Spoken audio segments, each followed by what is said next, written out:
அன்பார்ந்த இறைமக்களே, கிறிஸ்துவின் மறுப ஜபக்குழியின் வாயிலாக இன்று உங்களை சந்திப்பதில் மிகவும் மகிழ்ச்சி அடைகிறேன். மக்களே, நல்லா இருக்கீங்களா? சந்தோஷமாக இருக்கீங்களா? நிறைவாக இருக்கீங்களா? மகிழ்ச்சியாக இருக்கீங்களா? எப்பொழுதும் நிறைவாக இருங்கள். எப்பொழுதும் இறைவனுக்கு நன்றி சொல்லுங்கள். அதான் நமக்கு நிறைவானது. இன்று அவர் நமக்கு என்ன இறைவார்த்தை தருகிறார் பார்ப்போமா? சபையுரையார் எழுதிய வார்த்தை அதிகாரம் 3 இறை வார்த்தை 16 17 முடிய. வேறொன்றையும் உலகில் கண்டேன். நேர்மையும் நீதியும் இருக்க வேண்டிய இடங்களில் அநீதியே காணப்படுகிறது. கடவுள் நல்லாருக்கும் பொல்லாருக்கும் தீர்ப்பு வழங்கப் போகிறார். ஏனெனில் ஒவ்வொரு காரியத்திற்கும் ஒவ்வொரு செயலுக்கும் அவற்றிற்குரிய காலத்தை அவர் குறித்திருக்கிறார் என்று எனக்குள் சொல்லிக்கொண்டேன். நேர்மைக்கும் நீதியும் இருக்க வேண்டிய இடத்தில் அநீதியே காணப்படுகிறது. யாரு? சபையுரையார் சொல்கிறார். அருமையாக எழுதியிருக்கிறார் இந்த அதிகாரம் இல்லையா? ஏனென்றால் எங்கே இப்போ நேர்மை நீதி என்ன வேலைன்னு கேட்பாங்க. நேர்மைனா என்ன வேலை அப்படின்னு கேட்பாங்க. இப்போ எல்லாமே அநீதியாக தானே நடக்குது இல்லையா? அப்படி அநீதியாக நடக்கும்போது நமக்கு ஏதாவது நல்லது நடக்குமா? அதனால தான் கடவுள் என்ன செய்கிறாரு? நல்லாருக்கும் பொல்லாருக்கும் தீர்ப்பு வழங்கப் போகிறார். ஏனெனில் ஒவ்வொரு காரியத்திற்கும் ஒவ்வொரு செயலுக்கும் அவற்றிற்குரிய காலத்தை அவர் குறித்திருக்கிறார்.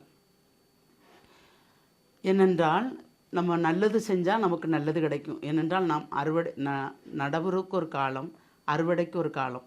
நாம் நடுவதற்கு என்ன வார்த்தைகளை விதைக்கிறோம்? விதைத்து அது நடுவாக வரும்போது நாம் அறுவடை செய்யும்போது என்ன செய்கிறோம்? நன்மையா தீமையா?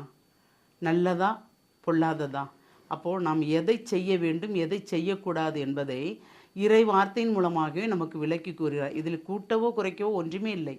இறை வார்த்தை தான் எல்லாமே. கொடுத்த வார்த்தைகளாம் நம்ம என்ன தேடினாலும் நம்ம கூட வரப்போகிறது ஒன்றுமே இல்லை. ஒரு பெயர் மட்டும்தான். நல்லவர்கள் பொல்லார்கள். அப்போ நல்லார்கள் பெயர் வேணுமா பொல்லார்கள் பெயர் வேணுமா? ஐயோ இவங்க இருந்தால் ஒரு நன்மையாக இருக்குமே என்று சொல்லும்படி இருக்கணுமா? நம்மளோடு இருந்து இவ்வளோ காலம் நம்ம வானால வாங்கினவங்க போகிறாங்கன்னு சொல்ல வேண்டிய காலங்கள் வருமா? எது எப்படி இருக்க வேண்டும்?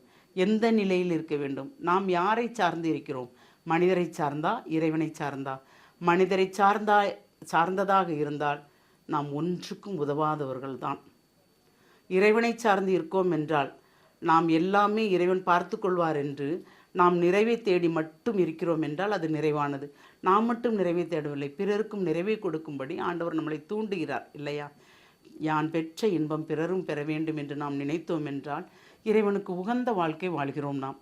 அப்போ அந்த உகந்த வாழ்க்கையை நாம் தெரிந்து கொள்ளும் போது இறைவன் நம் மீது அன்பு கொண்டு நமக்கு எது எது தேவையோ அனைத்தையும் அவர் நமக்கு செய்து தருகிற இறைவன் நம்மளோடு இருக்கும்போது நமக்கு வேற என்ன கவலை இல்லையா? அப்போது இறைவன் நமக்கு என் நிலையிலும் நம்மை விட்டு பிரியாது, நாம் அவரை விட்டு பிரியாது இருக்கும் நிலையை நாம் கேட்க வேண்டும். கேட்போமா? தாயும் தந்தையுமான இறைவா, ஒரு தந்தை தன் பிள்ளைகளை பேணி காப்பது போல் நீர் எங்களை பேணி காக்கிற அந்த கிருபைக்கு நன்றி கூறம்பா. ஒவ்வொரு நொடிப்பொழுதும் தந்தை தன் மகன் மீது மகள் மீது கருத்தாக இருந்து கரம்பற்றி வழிநடத்தி செல்வது போல் நல்ல ஆலோசனைகளை கொடுத்து அவர்கள் நிறைவான வழியில் நடத்தி செல்வதற்குண்டான ஆற்றலையும் வலிமையும் கொடுப்பது போல் எங்களை நீர் வழிநடத்தி செல்கிற அந்த கிருபைக்கு நன்றி கூறுகிறோம். ஏனென்றால் ஒவ்வொரு நொடிப்பொழுதும் நீர் எங்களை கண்ணுக்குள் வைத்து பாதுகாக்கிறீர் என்பதை நாங்கள் உணர்ந்து அதற்கேற்ற செயல்களை நாங்கள் செய்யும்படி நீர் எங்களுக்கு வரந்தரப்போர் அந்த கிருபைக்கு நன்றி கூறி எங்களை முழுமையாக உம்முடைய இரக்கத்துக்குள் ஒப்புக் கொடுக்கிறோம். ஜெபம் கேட்கும் நல்ல பிதாவே.